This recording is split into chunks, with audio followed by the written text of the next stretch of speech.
हाँ जी, दो बहुत बड़ी डेवलपमेंट। एक तो ईरानियन प्रेसिडेंट का जो है वो त्यारा क्रैश कर गया हेलीकॉप्टर, उस पर बहुत अफसोस। पाकिस्तानी कौम और सरकारी सतह पे भी परचम से निगू किया गया है।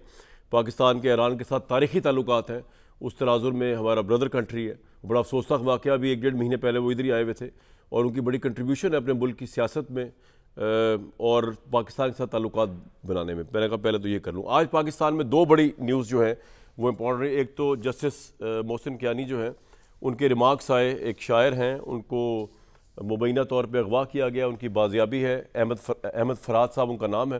जैसे मोहसिन अख्तर कियानी ने जो है वो बड़े हंगामा खेज रिमार्क्स दिए और उसके बाद फिर आज़म नज़ीर तारड़ साहब वफाकी वज़ीर जो उनकी प्रेस कॉन्फ्रेंस आई। दूसरा एक बड़ा इंपॉर्टेंट इशू जो है वो है पंजाब असम्बली के अंदर हत्या इज़्ज़त का जो कानून पास हुआ है, उस पर पाकिस्तान की तमाम सहाफ़ती तंजीमें सराब एहतजाज हैं और वो समझ रही कि हुकूमत जो है उसने अपनी इज़्ज़त को बहुत सेंसिटिव बना लिया हुआ है और सेंसिटिविटी को देखते हुए उसके अंदर रहते हुए जो है वो छोटी सी बात के ऊपर भी 30-30 लाख रुपए का जुर्माना जो है उस के अंदर लिख दिया गया है। इसमें हम ज़रूर बात करेंगे। सबसे पहले मैं ज़रा इससे पहले मोहसिन कियानी साहब पे आऊँ। ये जो तौहीन अदालत का मामला चल रहा है, उनको बुलाया गया फैसल वाडा साहब को, बिल्कुल कोर्ट का ये राइट है, उनको बुलाया गया है। लेकिन तौहीन अदालत के अंदर भी जो है हम उम्मीद करते हैं कि सबके ऊपर इक्वली स्टैंडर्ड्स अप्लाई किए जाएँ। अभी आपको रऊफ हसन साहब की सोशल मीडिया पर प्रेस टॉक सुनवाता हूँ। जो अल्फाज चीफ जस्टिस ऑफ पाकिस्तान के लिए बोले गए हैं, हम ये समझते हैं कि अगर हम बीइंग अ पॉलिटिकल पार्टी या बीइंग अ मीडिया पर्सन जजेस का जुडिशरी का एहतराम करने से कासिर है तो इस मुल्क में इंसाफ का जनाजा निकल जाएगा, इसकी क्रेडिबिलिटी इरोड हो जाएगी। आम आदमी किस तरह हमारी अदालतों के ऊपर यकीन करेगा अगर ये लैंग्वेज यूज़ की जा रही है पाकिस्तान के चीफ जस्टिस या पाकिस्तान के अदलिया के मुतालिक, और इसके ऊपर कॉन्टेम्प्ट क्यों नहीं लगती, ये भी एक बहुत बड़ा सवालिया निशान है। ज़रा सुनवा दें क्या कहा गया उसके अंदर। किसी भी जज के खिलाफ मिसकंडक्ट का केस जो है उसके लिए दस्तूर में क्लियरली लिखा हुआ है कि आप सुप्रीम जुडिशल काउंसिल में जाएं, सबूत लेकर जाएं। और जस्टिस काजी फायद ईसा तो बहुत बड़ी तपस्या से इमरान खान साहब के दौर में ऑलरेडी गुजर के यहाँ तक पहुंचे हुए हैं। जब उनको जिस तरह उन पर गलत केस बनाया गया, गलत रेफरेंस बनाया गया, उनकी तौहीन की गई, उनकी वाइफ को बुलाया गया, तो उसके बाद अगर आपके पास कोई एविडेंस है तो मीडिया ट्रायल जुडिशरी का करना, हाईएस्ट ऑफिस का करना, चीफ जस्टिस का करना, ये तो मॉकरी ऑफ जस्टिस है। और अगर इस पर कॉन्टेम्प्ट नहीं लग सकती तो फिर तो इसका मतलब ये है कि क्या मैं भी इतना ही आज़ाद हूँ, खुदा ना खास्ता कि मैं भी जुडिशरी पे इस तरह की बात, मैं तो इतना आज़ाद नहीं हूँ क्योंकि ऑफिस दस्तूर मुझे पाबंद करता है कुछ सेक्टर्स के मुताबिक जिनमें जुडिशरी टॉप पे है, उन पे मैं बगैर सबूत के इस तरह की गुफ्तगू कर ही नहीं सकता। लेकिन यहाँ पे शुतर बेमुहार सब कुछ चल रहा है, ना कोई कॉन्टेम्प्ट है, ना कोई पूछने वाला है, ना कोई देखने वाला है। तो मैंने कहा ये तो बता दूं कि जनाब जुडिशरी का एहतराम हम सब पे वाजिब है, किसी एक शख्स पे नहीं है, सिर्फ मीडिया पे नहीं है, सिर्फ किसी एक पोलिटिकल पार्टी पे नहीं, सब पे ही वाजिब है अगर हम दस्तूर की क्रेडिबिलिटी चाहते हैं। दूसरा, जैसे मोहसिन अख्तर कियानी साहब ने बड़े इंपॉर्टेंट रिमार्क्स दिया। उन्होंने कहा कि जी एजेंसियां ये मुल्क चलाएंगी या कानून के मुताबिक ये मुल्क चलेगा। उन्होंने बड़ी भरमी का इज़हार किया। एजेंसियों ने रिपोर्ट जमा कराई कि उनके पास ये शायर जो अहमद फरहाद जो है वो नहीं है। इस जवाब से वो बादियों नज़र में जैसे मोहसिन अख्तर कियानी कन्विंस नहीं हुए और उन्होंने कहा कि जी सेक्टर कमांडर को बुलाया जाए, सेक्टर कमांडर को चांद पर नहीं रहता, अपनी औकात में रहना चाहिए, इनके बगैर भी मुल्क चल सकता है। सेक्टर कमांडर ज़्यादा ग्रेड 18 का अफसर होता है, आपने उसे आसमान पर बिठा दिया है। उन्होंने ये भी कहा कि मामला जो है वो ISI और MI के इख्तियार से बाहर निकल गया। सेक्रेटरी दिफा कल पेश हो और सेक्रेटरी दाखिला भी पेश हो। उन्होंने कहा कि अगर सेक्रेटरी दाखिला सेक्रेटरी दिफा से वो सेटिस्फाइड नहीं होंगे तो फिर प्राइम मिनिस्टर को भी बुलाएंगे, उनकी पेशी होगी, फिर पूरी कैबिनेट को भी इधर बुलाएंगे, जैसे कियानी ने कहा। इसके ऊपर आज प्रेस कॉन्फ्रेंस की है वफाकी वजीर आज़म नज़ीर तारड़ ने, आपको ज़रा वो भी सुनवाए थे। हुकूमत जो है उनको बड़ा अफसोस हुआ इस बात पर। असल पोजीशन क्या है, हमारे साथ जो आज लोग मौजूद हैं बड़े इंपॉर्टेंट है, लॉ को समझते भी हैं, जर्नलिज्म को भी समझते हैं, और ये दोनों बड़े अहम इशू है। हत्या इज़्ज़त वाला जो पंजाब असम्बली में हुआ और ये जो जुडिशरी का इस वक्त मामला चल रहा है, पूरे इस सारे उसको लेकर ये अगर ऊपर से देखें तो 6 जजेस से लेकर आगे अब आप जस्टिस मोहसिन अख्तर कियानी उन जजेस में शामिल हैं जिन्होंने कंप्लेंट की थी। तो ये मामला जो है कन्फेडरेशन का ये सिर्फ एक इस केस तक महदूद नहीं है। आज़म नज़ीर तारड़ ने क्या कहा हुकूमत के वर्जन में, ज़रा सुन लें। बहुत वार्म वेलकम अहमद अवैस साहब पाकिस्तान तहरीक इंसाफ से, मज़हर अब्बास साहब, वफाकी वजीर पेट्रोलियम डॉक्टर मुसद्दिक मलिक साहब। डॉक्टर साहब, मोहसिन अख्तर कियानी साहब जस्टिस जो है वो बड़े नाराज़ हैं, बड़े खफा हैं आपसे। वो कह रहे हैं प्राइम मिनिस्टर को बुलाएंगे, वो कह रहे हैं मिनिस्टर्स को बुलाएंगे। आखिर आप उनकी परेशानी दूर करें, उनको उनके जो सवालात हैं उनके जवाब दें, वरना मुझे तो लग रहा है कि आप भी वहीं पर गए होंगे मुसद्दिक साहब कोर्ट के अंदर, कैबिनेट समेत पूरी कैबिनेट लग रहा है वहाँ पर हाजिर होगी। मैं तो हाजिर हूँ जी, जब बुलाएंगे मैं चला जाऊँगा, उसमें क्या एतराज़ है। अगर वो चाहेंगे बुलाएंगे, सवालात पूछेंगे तो ज़रूर जाएंगे जी, इसमें क्या मसला है, कोई मसला नहीं है जी। जब भी अदालत बुलाएगी ज़रूर जाएंगे। तो तारड़ साहब को क्या मसला था कि प्रेस कॉन्फ्रेंस उन्होंने कर दिया, अगर मसला नहीं है तो? मैं बताता हूँ। जी। मैं बताता हूँ आपको। ये मसला ये नहीं है कि हम जाएंगे या नहीं जाएंगे। हमें पहले भी जितनी मरतबा शहबाज शरीफ साहब को ज़िंदगी में मियाँ साहब को बुलाया है, सब गए हैं, अदालत में पेश होते रहे हैं। अभी कुछ दिन पहले मियाँ नवाज शरीफ साहब ने बताया कि पता नहीं 155 पेशियाँ, ये 160 पेशियों पे गए थे, तो हाजिर हुए थे ना।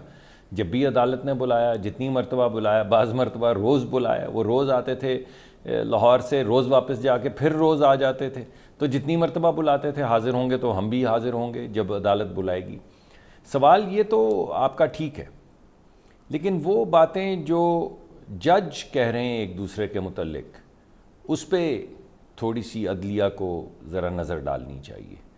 ये पिछले केसेस के अंदर जहाँ पे कुछ जजों ने और सुप्रीम कोर्ट के जजों ने हवाले दिए और ये कहा कि ऐसा नहीं दिखना चाहिए कि जो अदालतें हैं वो कोई सियासी तर्जुमानी करना शुरू कर रही हैं, या कुछ ऐसे रेफरेंसेस, और इससे बहुत ज़्यादा सख्त बातें की गई। आपने आज वैसे इतनी सख्त बातें चला दी हैं पहले कि उनको रिपीट करने से ये तो नहीं होगा कि मैं कोई नई बात कर रहा हूँगा, मगर ये तो सबको मालूम है कि कुछ तो गलत हुआ है। कुछ तो गलत हुआ है कि आधी सुप्रीम कोर्ट एक तरफ खड़ी हो जाती है, आधी सुप्रीम कोर्ट दूसरी तरफ खड़ी हो जाती है। कुछ तो गलत हुआ है कि आधे जज जो हैं वो दूसरे जजों के हक़ में बात शुरू कर देते हैं और आधे जज जो हैं उन्हीं जजेस के ख़िलाफ़ बात शुरू कर देते हैं। कुछ तो हुआ है कि एक कोर्ट जो है वो अपने ही सुपीरियर कोर्ट को एक क्रिटिकल आंख से देखना शुरू कर देती है, सुपीरियर कोर्ट जो है वो नीचे वाली कोर्ट जो है उसको एक शक की नज़र से देखना शुरू कर देती है। तो जहाँ पे, जैसा कि आप फरमा रहे हैं, जहाँ पे बाकी तमाम इदारों को सोचना चाहिए कि अवाम का कॉन्फिडेंस कैसे गेन करना है, बिल्कुल इसी तरह जजमेंट्स भी ऐसी आनी चाहिए जिससे अवाम का एतमाद जो है वो बहाल हो। मगर अगर आपस में जज इकट्ठे ना हो सकें, 13 का बेंच तोड़ो तो 8 का बन जाए, 8 का तोड़ो तो 5 का बन जाए, 5 का भी टूट जाए तो 3 का बना दो, ये क्या हो रहा है? इस वजह से मेरे ख्याल में हम सबको इस बात पे गौर करना होगा कि ये जो इस वक्त तनाव की सिचुएशन है और जो पोलराइजेशन है और आपस में एक दूसरे की, अब मेरे पास कोई और लफ्ज़ नहीं, तज़लील तो बहुत स्ट्रॉन्ग लफ्ज़ है, मगर आज जो आपने चलाया है, जो आपने इक्तसाबात चलाए हैं, जो आपने बीप किया बार बार, उससे आपको अंदाज़ा तो हो गया होगा कि तज़लील हो रही है या नहीं। राइट। तो मेरा ख्याल है कुछ ठहराव हर इदारे में आना चाहिए। हम सियासतदानों में आना चाहिए, पार्लिमान में आना चाहिए, अदलिया में आना चाहिए, हर जगह पे कोई ख़ास किस्म का ठहराव, थोड़ा सा रख रखाव, थोड़ी सी ग्रेस आनी चाहिए कि आप फैसलों पे हम तनकीद भी करें, मगर ये जो अदालतों में बयानात सियासतदानों के लिए इस्तेमाल किए जाते हैं, जो सियासतदान अदालतों के मुतल्लिक करते हैं, दोनों मिल के सिविल सर्विस के ख़िलाफ़ करते हैं, सियासी जमातें एक दूसरे के खिलाफ इस्तेमाल करती, इससे कुछ फायदा तो नहीं हो रहा। आपका पॉइंट आ गया, नुकसान हो रहा है। आप जाने को भी तैयार हैं कोर्ट में, और ऑब्वियसली आपके वजीर जो है वो आर्टिकल 248 का हवाला भी दे रहे हैं कि वो कह रहे हैं आप हमें बुला नहीं सकते। मतलब वैसा इससे पहले तो ठीक है, जहाँ पे प्रोटेक्शन है वो है, लेकिन मैं तो आपने जाती तौर पे आपको बता रहा हूँ। वैसे मुझे बुलाएंगे सदिक भाई, ऐसा है कि पिछले कुछ दिनों में एज ए कैबिनेट, सही है, पिछले कुछ अर्से से मैंने देखा है कि आप बहुत स्टेप आउट कर रहे हैं और आप बहुत ज़्यादा एक जेम्स बॉन्ड बनने की कोशिश कर रहे हैं। इसमें देख लीजिएगा, बड़ा खतरनाक सिचुएशन है। आप कह तो रहे हैं तो चले आप वहाँ पे जाएं, वजारत से भी जाएं, कंटेम्प्ट भी लगवा के आ जाएं। मुझे नहीं, मैं नहीं कामरान साहब, एक वो जेम्स, ये तो आपने बड़ी मेहरबानी की कि जेम्स बॉन्ड मुझे बना दिया, कि वो तो बच के निकल आता है और आखिर में उसको कामयाबी सिर्फ जेम्स बॉन्ड को होती है। मुझे फिल्म में होती है ना, विलन ना बना दें वो एक आंख वाला। सदिक भाई, वो फिल्म में होती है, रियलिटी में आप जैसे जेम्स बॉन्ड पकड़े जाते हैं, धर लिए जाते हैं पहली पेशी में ही। तो इसलिए मैं कह रहा हूँ कि तलाल चौधरी साहब की तरह बैन ना लग जाए आप पे, आप हमारा वाहिद सहारा मंडे के शो का, तो पता चले स्क्रीन पे भी आप पे बैन लग जाए। चले हमारा देखिए कामरान साहब, ये भी आपने एक बड़ा अच्छा हवाला दिया कि तलाल चौधरी साहब ने जो गुफ्तगू फरमाई, मैं उस दिन वहाँ पे था, जिसमें उन्होंने एनआरओ के हवाले से वो जिक्र कर रहे थे। एनआरओ ही थी नहीं, वो क्या होती है? नहीं, वो पिछली, मैं पिछली पे कह रहा हूँ जो कंटेम्प्ट लगी है, मैं उस पे आता हूँ भी सदिक भाई, वो पिछली वाली में बात कर रहा हूँ। मैं एक सेकंड, सिर्फ एक सेकंड दीजिए। देखिए, उन्होंने तो वो कहा कि वो जिन लोगों ने ओथ ले लिए थे, वो जो भी पीसीओ तरीकाकार गैर जमहूरी दौर में पीसीओ में ले लिए थे, उन्होंने उनका जिक्र किया, उस पर भी डिस्क्वालीफाई हो गए। बिल्कुल ठीक है। अब सवाल ये पैदा होता है, जो आपने आज ये चलाई हैं, इक्तसाबात चलाए हैं, ये कैसे हो सकता है कि तलाल साहब को तो 5 साल के लिए निकाल दिया जाए, बाकी जो मर्जी कहता रहे? तो एक स्टैंडर्ड भी थोड़ा सा बिल्कुल आपकी वाहिद ये बात है जिससे मैं अनकंडीशनली एग्री करता हूँ कि इक्वालिटी होनी चाहिए जस्टिस की एग्जीक्यूशन में, कि अप्लाई सब पे होना चाहिए, और बिल्कुल ठीक आप कह रहे हैं। अच्छा अवैस साहब, मुझे एक तो जस्टिस मोहसिन अख्तर कियानी वाली बात और हुकूमत का जो वर्जन उस पर मैं ज़रूर बात करूँगा, लेकिन एक ज़रा बड़ा सवाल जो मुसद्दिक मलिक साहब की बात से निकला है, आप क्योंकि लॉयर भी हैं, तो मुझे बताइएगा, ये कह रहे हैं कि आधे जज इस तरफ है आधे जज उस तरफ है, एक दूसरे में शक का माहौल है जुडिशरी में, इसको सर आप किस तरह देखते हैं? आप एग्री करते हैं ऐसा है, और ऐसा है तो क्यों है? फिर मैं आता हूँ जस्टिस कियानी वाली बात पे भी आपसे। बिस्मिल्लाहिर्रहमानिर्रहीम। देखिए, ऐसी बात नहीं है, ये इनके जहनों में ज़रूर ऐसी बात है, क्योंकि ये चाहते हैं कि ऐसा हो जाए। असल कोई हकीकत ऐसी नहीं है कि जब एक केस चल रहा होता है तो जजेस बहुत सारे सवालात करते हैं, कुछ उगलवाने के लिए, कुछ अपने जहन को क्लियर करने के लिए, जो प्रोपोजिशन सामने आई हुई है जी, और उसको आगे उन्होंने कैसे लेके चलना है, तो बहुत सारे सवालात किए जाते हैं। वो सवालात से ये मुराद नहीं होती कि वो उनका कोई फ़ैसला है। और अब तो इनकी माशाल्लाह जो हरकत इन्होंने और एजेंसियों ने मिलके एक जुडिशरी को ओवरऑल करने की कोशिश की है जिस अंदाज के अंदर, उसके साथ एक बहुत बड़ा फ़ायदा ये हुआ है कि अब जजेस जो हैं वो उनकी ओपिनियन कंसोलिडेट कर गई है। अगर कहीं पे डिफरेंस था भी तो वो इस मामले में इकट्ठे हो गए हैं। एक जुडिशरी रह गई थी, जुडिशरी के पीछे भी जिस अंदाज में ये मामला चल रहे हैं और जिस तरह उनको डराया धमकाया और ब्लैकमेल करने की सूरत हाल बनाई हुई है, उसके बाद यहाँ पे इस वजह से ये एक ऐसा क्रिटिकल पॉइंट पे आ गए हैं कि यहाँ पे फैसला होगा कि या पाकिस्तान के अंदर आइन के तहत एक जुडिशल सिस्टम रहेगा या यहाँ एजेंसियों का राज रहेगा और यहाँ पे डेस्पोटिज्म होगा। ये इस क्रिटिकल पॉइंट पे हम आ गए हैं। ये फैसला होगा और ज़रूर होगा। पाकिस्तान की बेहतरी है तो इसी में है, बका और सालमियत है तो इसी के अंदर। ठीक है वैसा आपको लगता नहीं कि ये कह देना कि ठीक है सर, आपको लगता नहीं कि जो हुकूमत ये कह रही है कि जी वो ठीक है आप फैसला दें, आप जो फैसला आपने देना है, लेकिन जब आप रिमार्क्स के अंदर पूरी कैबिनेट को बुलाने की, फौजी अफसरान को बुलाने की बात कर रहे हैं, तो आर्टिकल जो मेरे सामने पड़े हुए आर्टिकल 199 जो तारड़ साहब ने रेफर किया है, उसमें उसका क्लॉज 3 ये कहता है कि an order shall not be made under clause 1 on application made by relation to the person who is member of the armed forces of Pakistan or is for the time being subject to any law related to any of these forces in respect of his terms and conditions of service in respect of any matter or out of his service। तो sir उसमें आपको लगता नहीं कि ये remarks जो है ये ज़्यादा इन्फ्लेमेटरी बने गवर्नमेंट? देखिए ना, ये रिमार्क्स जो ये आपने जो पढ़ के सुनाया है ना, ये regarding term and condition of the service है। यहाँ पे अगर एक आदमी जो है फंडामेंटल राइट्स जो है ये प्रोवाइड करना, आपको पता है क्या लिखा हुआ है? ये प्रोवाइड करना, इसको प्रोटेक्ट करना, इसको प्रिजर्व करना, it is the duty of the government, parliament, it is the duty of the executive and also it is the duty of the judiciary. इसी वजह से जब प्राइम मिनिस्टर को ओथ होता है तो उसके अंदर भी लिखा होता है कि I will preserve, protect and defend the constitution of Pakistan.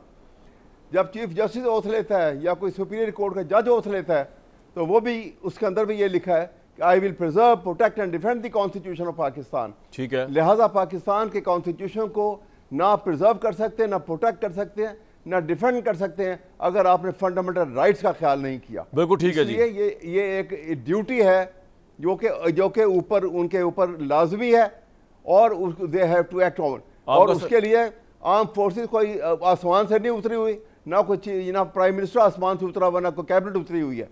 इसलिए अदालत के सामने सब जो है उनको बुलाया जा सकता है। सर लेकिन ये आर्टिकल 248 अवैस साहब ये कहता है कि the president, governor, the prime minister, federal minister, minister of state, the chief minister and provincial minister shall not be answerable to any court for the exercise of powers and performance of functions of the respective offices or for any act done or purported to be done in the exercise those powers. ये तो लिखा हुआ sir article 248 में, इनको आप बुला ही नहीं सकते। किसी आदमी को उठा लेना गायब, सुने मेरी बात सुनिए, किसी आदमी को उठा लेना, गायब कर लेना, अगवा कर लेना, it is not within the scope of the performance of duty, so it cannot be invoked।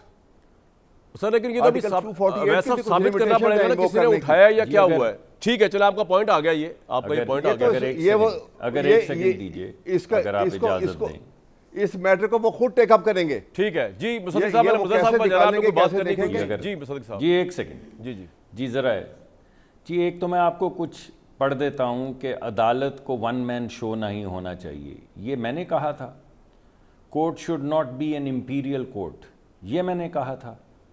या ये कि जजेस should not be politicians in robes, imperial कहां से बन गए, ये मैंने कहा था। यार ठहर तो जाएं, आप तो नाराजी हो गए हैं, आप तो इतनी क्या नाराजगी की वजह है। मैं तो अच्छी बात है, मैं जवाब दूंगा। तो मैंने बोलिए 3-4 फिक्रे जी आप नहीं आप जैसे आप 300-400 बोलिए जनाब, बंद कर दिया। इतना टाइम ही क्या नहीं मसला, 300-400 कह दिया आपने, बोले छोड़िए नहीं कामरान शाह साहब छोड़ दिया। अब भाई नाराज हुए अहमद अवैस साहब, चले मैं दोबारा आता हूं। अब जरा मैं नाराज नहीं हूं उन्होंने, मगर मैं साहब मैं नाराज नहीं हूं, आप 300 बोलिए। जी कोई बात चले नहीं मैं जरा मदर साहब से बात कर लूं। छोड़ दिया। अब मैं ये कहना चाहता हूं कि आइन में ये लिखा हुआ है कि आप किसी को पकड़ नहीं सकते, ठीक है, ये बिल्कुल अगर गलत पकड़ें तो आइन में लिखा हुआ है। लेकिन ये भी किसी सफ़े पे लिखा हुआ है कि आप 20 किलो हेरोइन डाल सकते हैं। ये तो आपको याद नहीं आएगा ना आज। ये भी लिखा हुआ है कि केस के अंदर आप इलेक्शन से 5 दिन पहले 27 साल सजा दे सकते हैं। और ये भी कहीं ना कहीं लिखा होगा कि बाथरूमों के अंदर आप कैमरे लगा सकते हैं। ये भी आप ऐसे आज होलियर देन दाव बने हुए हैं जैसे आपके दौर में यहाँ पे दूध और शक्कर की। चले अब जब अवैस साहब की बारी आएगी तो बताएंगे होलियर देन कौन है। यानी अब जरा मदर साहब प्लीज, मदर भाई सिर्फ ये बता दीजिए पहले तो कि एक तो ये रिमार्क्स जो दिए मुसद्दिक मलिक साहब ने कि जी आधे जज इधर हैं आधे जज उधर हैं, इसको आप किस तरह देखते हैं? ये आपको भी इस तरह नज़र आता है, और अगर आता है तो क्यों आता है? दूसरा ये जो जस्टिस कियानी साहब ने आज फरमाया और उसके बाद वो कह रहे हैं कि जी कैबिनेट को बुला लेंगे, मिनिस्टर को बुला लेंगे, आपको लगता है कि ये सनसनीखेज रिमार्क्स हैं या ये बिल्कुल ठीक है इस केस के मामले में ऐसे होना चाहिए और हुकूमत का वर्जन गलत है? शुक्रिया कामरान। देखिए किसी भी शहरी की जान और माल की जिम्मेदारी किसकी होती है? हुकूमत की। कोई शहरी हुकूमत की होती है ना, तो जवाब किससे लिया जाएगा? हुकूमत से ही लिया जाएगा ना। अब अगर हुकूमत का सेक्रेटरी ये आके कहे कि जी मुझे नहीं पता इनको कौन ले गए, मिलिट्री इस्टेब्लिशमेंट की कोई एजेंसी आके ये कहे कि जी मुझे पता नहीं किसको ले गए, पुलिस आके ये कहे कि जी मुझे नहीं पता तो किसको ले गए, तो उसको कोर्ट क्या करे? उसकी फैमिली को माफ़ कीजिएगा, उसकी फैमिली को कोर्ट कैसे सेटिस्फाई करे? किससे पूछे? और ये किसने कहा कि वज़ीर आज़म को नहीं बुलाया जा सकता? सदर के केसेस तो बंद हो सकते हैं, हालांकि मैं यूसुफ रज़ा गिलानी तो कंटेम्प्ट पे निकाल दिए गए थे, वो भी नहीं होना चाहिए। मैं यही कह रहा हूँ ना, कितने वज़ीर आज़म पेश हुए हैं। असल चीज़ ये नहीं है, असल हम चाहे वो जजेस भी, अब बदकिस्मती से हमारे यहाँ जजेस एक ज़माने में अपने जजमेंट से बोलते थे, अब जजमेंट कमज़ोर होते हैं, रिमार्क्स पावरफुल होते हैं। अगर आप उठा के देख लें पिछले 15-20 साल में जजमेंट्स उठा के देख लें और उन्हीं जजेस के रिमार्क्स उठा के देख लें, आपको ज़मीन आसमान का फ़र्क नज़र आएगा।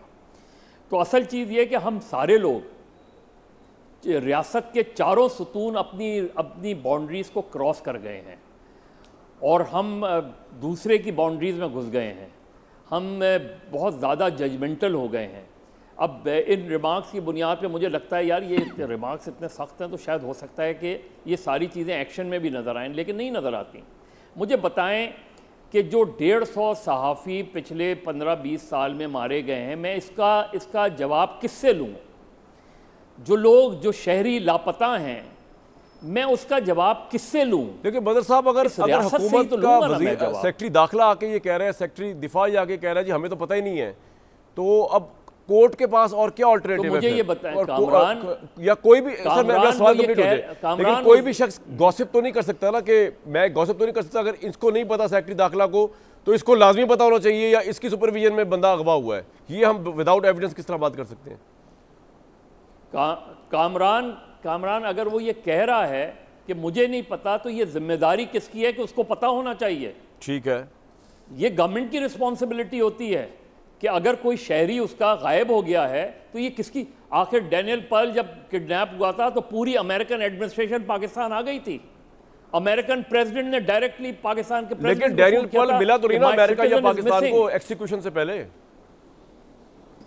अरे मेरे भाई, सीधी सी बात यह है कि इस शहर के इस मुल्क के अगर शहरी लापता होते हैं तो आप सिर्फ ये नहीं कह सकते कि मुझे नहीं पता, ये आपकी रिस्पॉन्सिबिलिटी है कि पता चलाएं। ठीक है मुसद्दिक साहब, आपकी रिस्पॉन्सिबिलिटी ले गया है बिल्कुल ठीक। मुसद्दिक साहब, मुजर साहब भी कह रहे हैं अब तो भाई जो आपके पॉलिटिकल ओपोनेंट नहीं है, जिम्मेदारी पूरी नहीं कर रहे आप। नहीं मज़हर साहब नहीं, मैं तो अहमद अवैस साहब की बात को भी बड़ा मोहतरम जानता हूँ। मैं समझता हूँ कि ये बिल्कुल ठीक कह रहे हैं मज़हर अब्बास साहब, और मैंने इसी वजह से कहा कि आप ज़रूर पूछें।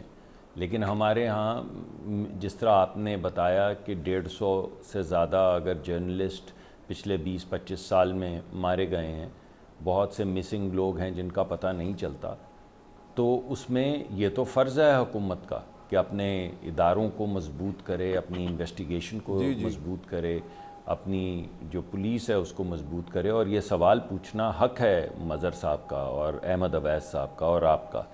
और मैं समझता हूँ कि हमें पूरी लगन के साथ और दिन रात ज़ोर लगा के पता करना होगा कि वो लोग जो नहीं मिल रहे वो कहाँ हैं, और उनको पेश करना होगा। इसमें बिल्कुल इन सवालात में कोई मसला नहीं है। और बुला भी लें तो कोई हर्ज नहीं, मुझे हाजिर होना चाहिए, मैं हाजिर होऊंगा अगर मुझे अदालत में बुलाते हैं। तो चलो जी, मैं तो मैंने आपको एग्जांपल्स दी, ब्रेक के लिए कहा जा रहा है वो हाजिर होते रहे। मैं एक बात मगर जो एक लार्जर मज़हर अब्बास साहब ने जो लार्जर मुकदमा पेश किया है वो बिल्कुल सही है कि रियासत को हमारी अब उठ खड़ा होना पड़ेगा, क्योंकि हमारे यहाँ जिस तरह किस लिहाज से और ये नहीं कि सिर्फ एक साहब हैं चौकी जी, हम लोगों को खड़ा होना पड़ेगा, मगर हम लोगों को आपस में एक दूसरे के साथ हाथ मिलाना पड़ेगा।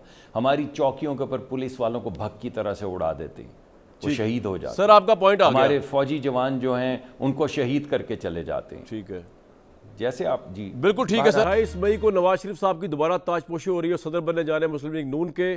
उन्होंने इमरान खान साहब के साजिश के बयानिए को काउंटर किया है अपने साजिश के बयानिए के साथ। जरा सुनने क्या कहा। और वैसा साहब, एक तो सवाल ये कि नवाज शरीफ साहब दोबारा फाल हो रहे हैं, कितना बड़ा चैलेंज होगा ये तहरीक इंसाफ के लिए। दूसरा, ये जो साजिश है ये तो हर एक ने की है, फिर इमरान खान साहब पे भी इल्ज़ाम है, अभी नवाज शरीफ साहब लगा रहे हैं कि लंदन में प्लान बनाया था मेरे खिलाफ। तो ये तो फिर दोनों साजिशें एक जैसी हो गई, एक इमरान साहब कह रहे हैं उनके साथ हुई, एक इमरान खान साहब इकट्ठी नहीं हो गई। जी सर, देखिए बात यह है कि मियां नवाज शरीफ की किसी बात की तो क्रेडिबिलिटी कोई नहीं है। वो क्या पास्ट में क्या कुछ करते आए हैं। He is a spineless person.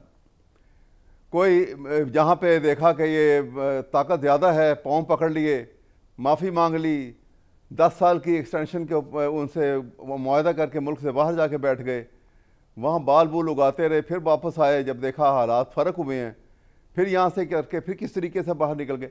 एक आदमी की कोई स्वाय पैसे इकट्ठा करने के अलावा क्रेडिबिलिटी उनकी दिखा दें किसी बात में, कोई है भी कोई?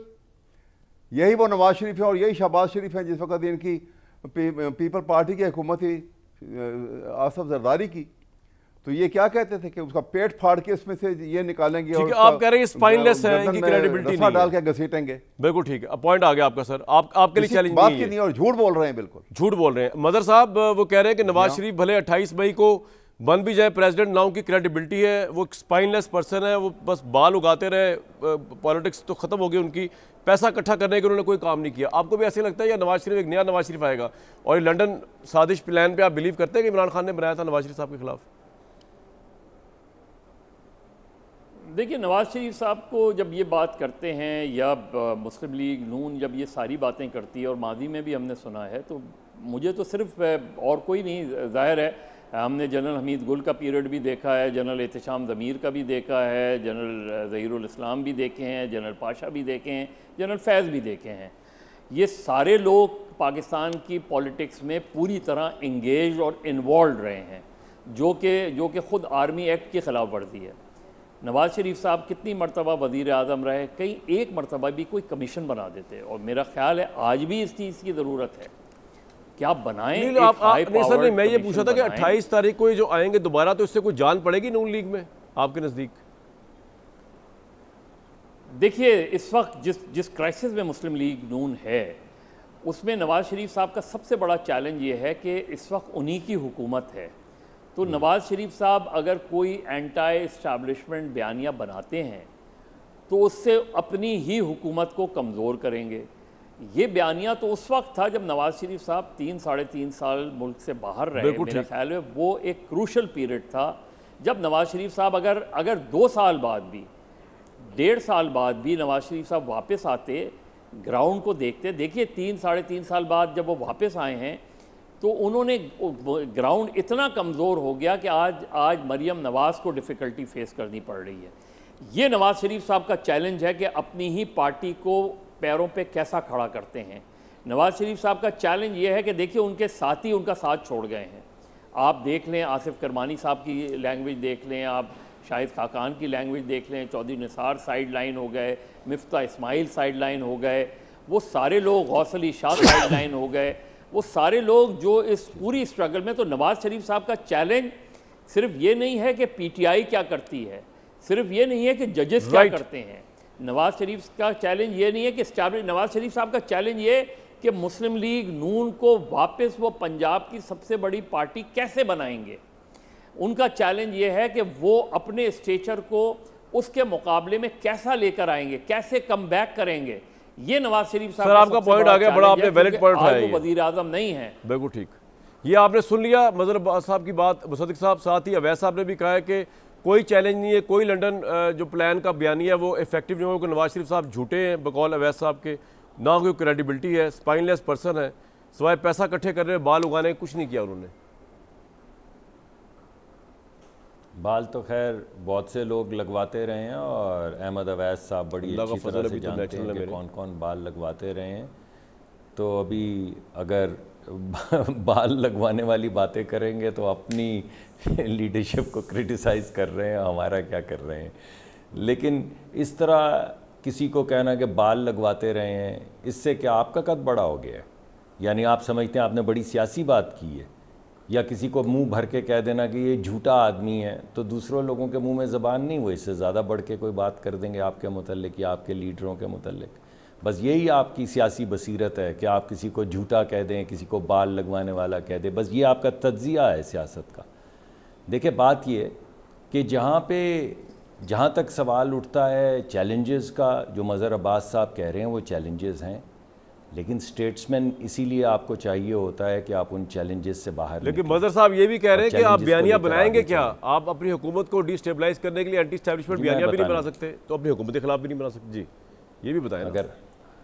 अगर आप मुझे 1 मिनट दें तो जी जी जी जी प्लीज़ आप ले 1 मिनट। जिस दिन मियाँ नवाज शरीफ साहब तशरीफ़ लाए थे और वो बड़ा जलसा हुआ था लाहौर में, जी जी, तो उस दिन उन्होंने क्या कहा था? उन्होंने ये कहा था कि बहुत कुछ गुज़रा है, बहुत बुरा हुआ, बहुत सी चीज़ें, बाप को ना दफना सकना या माँ का इंतकाल हो जाना और जो भी उस ज़माने में हुआ, या बेगम आखिरी वक्त में उनसे फ़ोन पे बात भी ना हो पानी और उनका हाथ ना थाम सकना जाने से पहले, वगैरह वगैरह। लेकिन उन्होंने साथ में ये कहा कि मुल्क के लिए अब हमें आगे बढ़ना है और हमें एक रास्ता, इन नफ़रतों का रास्ता छोड़ के हमें आपस में बैठ के फ़ैसला करना है कि इस मुल्क को कैसे चलाना है। इसी को स्टेट्समैनशिप कहते हैं। कल भी जो उन्होंने परसों तकरीर की, जब ये बात तो वो अब क्या करेंगे उस सिलसिले में? मुसद्दिक साहब ये बताया ना, वो तकरीर मैंने चला दी, आपने शायद अभी सुनी, मैंने चलाई है। वो करेंगे क्या स्टेट्स में? नफरत वो किस तरह ख़त्म करेंगे? जी वो यही कहेंगे जो वो बहुत देर से कह रहे हैं। उन्होंने 1917-18 में भी या 2017-18 में भी ये कहा था कि आप एक ट्रूथ और एंड रिकन्सिलिएशन का कमीशन बनाएं और आप तमाम चीज़ों को सामने रखें। इस वजह से नहीं सिर्फ कि आपने किसी से इंतकाम लेना है, इस वजह से कि मुल्क को आगे बढ़ना है। चाहे वो जस्टिस मुनीर हों, चाहे वो मलिक गुलाम मोहम्मद हों, चाहे वो लोग हों जिन्होंने बिल्कुल आपका सर ये आपने बड़ी अहम बात की है, ट्रूथ एंड रिकन्सिलिएशन। इस पे मैं राय ले लूं जरा बाकी लोगों से, आपने बड़ी अहम बात की। कामरान एक पॉइंट। जी जी जरूर कामरान एक पॉइंट। जी सर, मैं सिर्फ मुसद्दिक साहब से ये कह रहा हूँ कि बिल्कुल ये ठीक कह रहे हैं। सवाल ये है कि ट्रूथ एंड रिकन्सिलिएशन कमीशन बनाए ना शहबाज शरीफ, वज़ीर आज़म है इस मुल्क के, चीफ एग्जीक्यूटिव हैं, क्या उनकी? बिल्कुल ठीक है सर, आपका पॉइंट आ गया, चंद महीने में बिल्कुल पॉइंट आ गया, वक्त की किल्लत, बिल्कुल आपका पॉइंट आ गया। अवैस साहब, ट्रूथ एंड रिकन्सिलिएशन अगर बनती है जिसमें लोग अपने जुर्म का इयादा करें, बताएं कि हमने लंदन प्लान बनाया था कि नहीं बनाया था, हमने धरने कराए थे नहीं कराए थे, या नवाज शरीफ साहब भी अपने जराइम का इजहार करें अगर हैं, आप इमरान खान साहब उसमें अपीयर होंगे, नंबर 1। दूसरा ये कि नवाज शरीफ ने अपनी सियासत के लिए, खिदमत के लिए ज़ाती कुर्बानियाँ भी दी हैं, तो हम उनको अंडरमाइन तो नहीं कर सकते as a leader sir? Language इस तरह की बोल के, ये कह रहे हैं। हजूर कहाँ कुर्बानियाँ दी हैं, मेरी बात सुनिए ना, मुझे मौका देना बोलने का। जरा बोले सर। मैं ये अर्ज कर रहा हूँ आपके सामने, देखिए अगर मैं इसीलिए उनकी बात जो मैंने उनको स्पाइनलेस ऐसे नहीं कहा, ज़रा से भी उनके अंदर उनकी शख्सियत के अंदर कैरेक्टर की स्ट्रेंथ मौजूद हो ना, तो सबसे पहले उनको पता है कि इस इलेक्शन में उनका क्या हाल हुआ है। वो वोट और वो फॉर्म 45 और फॉर्म 47 कैसे बने हैं, कौन कोई जानता है, ये नहीं जानता है। नवाज शरीफ जानते हैं कि वो क्या हुआ, और उसके बावजूद वो इसके ऊपर वो मेंबर पार्लियामेंट बन के बैठे हुए और ये काम कर रहे हैं। जब ये स्ट्रेंथ नहीं कोई आदमी दिखा सकता 3 दफ़ा प्राइम मिनिस्टर बनने के रहने के बावजूद, तो क्या एक्सपेक्ट करेंगे कि वो कौन सी स्टेट्समैनशिप है उनके अंदर, और क्या वो दिखाएंगे करके इस मुल्क के लिए। सिर्फ एक ही चीज़ है जो उन्होंने पहले की है, वो ही अब करेंगे। पहले भी अपनी जायदादें बनाई, मुल्क गरीब हो गया, अब भी वो यही करेंगे अगर मौका मिल गया उनको। इससे बियॉन्ड तो उनसे कोई एक्सपेक्ट नहीं किया जा सकता। राइट। अब नून लीग ये जरूर कहेगी कि वो बाइज्जत बरी हुए हैं पनामा वाले मामले से। मैं जी मुसद्दिक साहब क्विकली बताएं क्या कह रहे हैं आप। वो 2018 के टट्टू जो आके असेंबली में बैठे थे वो क्या थे, कैरेक्टर वाले थे। जिस दिन आपने अंपायर की उंगली के ऊपर आप कह रहे थे कि हम हुकूमत बनाएंगे, उस दिन क्या था, उस दिन आपका किरदार किधर था? आज बड़े बड़बड़ के बोल रहे हैं आप। उस दिन आप बहुत कैरेक्टर वाले आदमी थे, उस दिन ज़बान आपकी को ताला क्यों लगा था? जब आप ये सारे प्लान बना के धरने वरने कर रहे थे, उस दिन आपका किरदार कहां गया था? उसको मौत आई थी क्या? कमाल करते हैं यार। लंबी डिस्कशन है, ब्रेक के बाद आए अपने गिरबान में जरा झांकें और उसके बाद इस तरह की बातें करें। राइट, सब देखा है। अभी मैंने इससे ज्यादा सख्त बातें हैं जो मैंने नहीं की हैं, जिस तरह की ज़बान आप ज़माना चल रहा है। मौजूद तो जनाब ये छिड़ा था, लेकिन अब क्या करें। कल तक दीजिए इजाजत।